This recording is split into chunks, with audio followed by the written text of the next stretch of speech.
Welcome back to Financial Issues. I'm your host, Shanna Burt. Thanks for sticking with us. We're feeling very hospitable today. We have a great sense of hospitality. We have lots of guests today, so you're in for a lot of treats.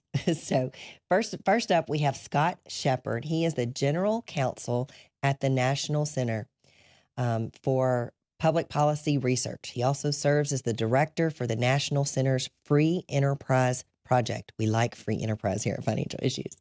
And this is the original and premier opponent of the woke takeover of American corporate life. Scott has taught at law schools, including Wake Forest School of Law in North Carolina.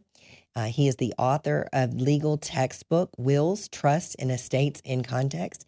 And he previously served as the policy director with the Yankee Institute in Connecticut and the manager of Water Law Project at Pacific Legal Foundation. He's also got a very long list of credentials, and if I read them, we're not going to have any time to hear from Scott. So, Scott, welcome. Thanks for joining us today here at Financial Issues. Thank you so much. It's great to be with you, and I promise, so that your viewers don't turn away, I'll try to be more interesting than that intro would suggest I will be. All right, Scott. Well, tell us about your organization and what you do for it. Sure.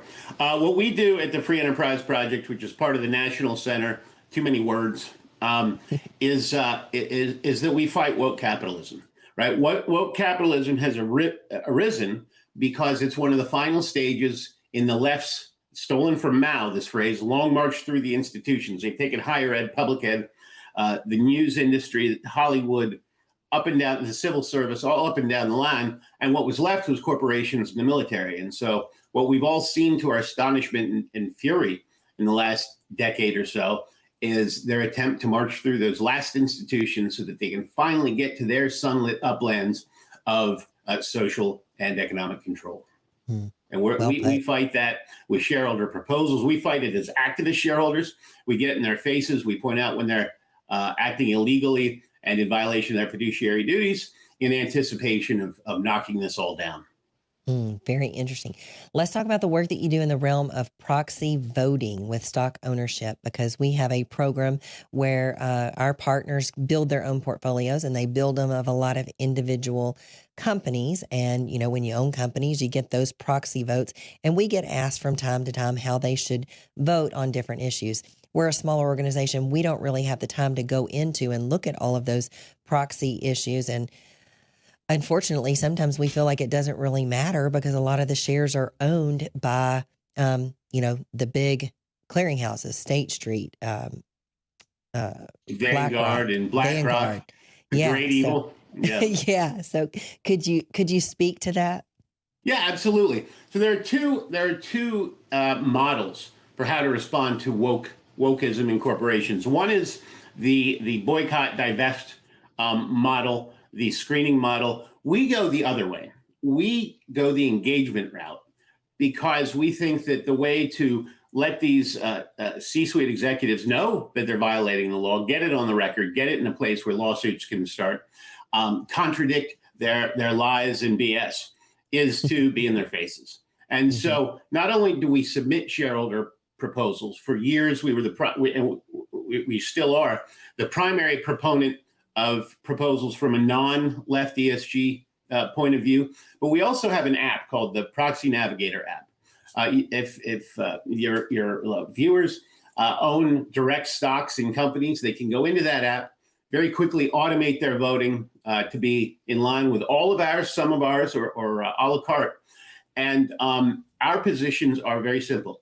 Corporations, get out of partisanship, get out of extreme positions, get out of violating the law, get out of discriminating on the basis of race, sex, and orient, because it's 2025. What are you thinking?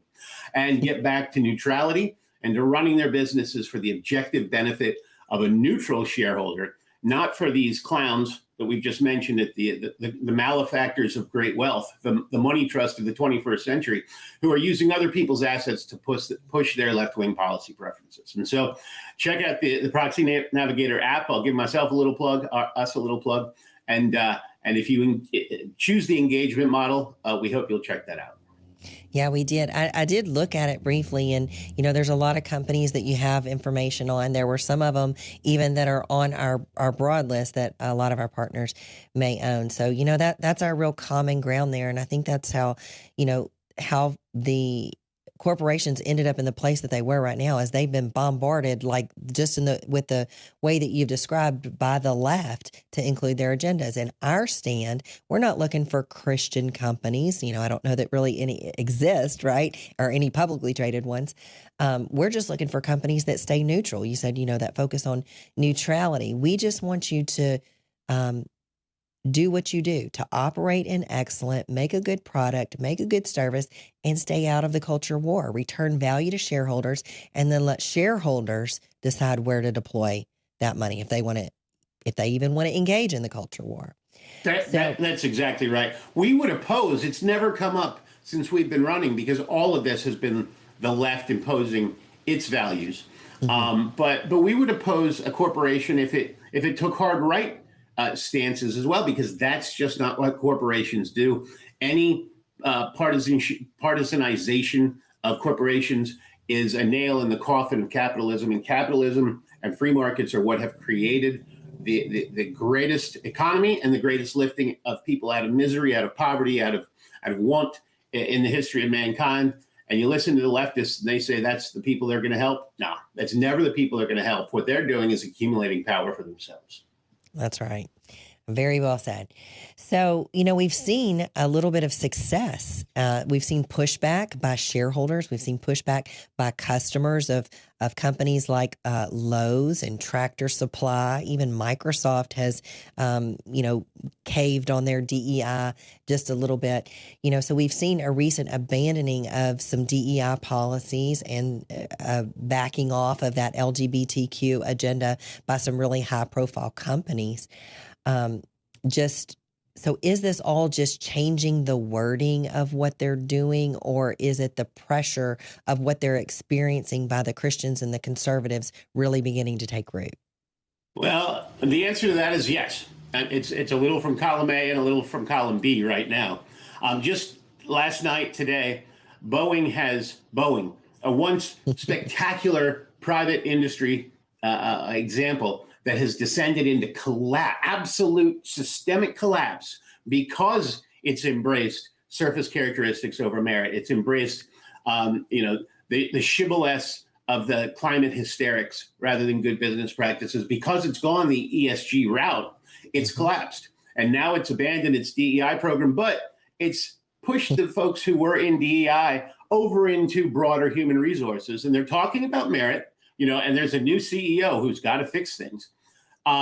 But so we're going to have to watch Boeing carefully to make sure which way it's actually going, and to sue it into perdition if it's further lying to us, if it's still discriminating but now lying as well. That violates pretty much all the laws we have, and we'll have to make them pay for that. But Boeing's a perfect illustration of the fact that everything to do with ESG and woke corporatism is a fundamental lie, a fundamental breach. And so some companies mean it, other companies are going to pretend at it, and are going to be in massive risk of legal consequences.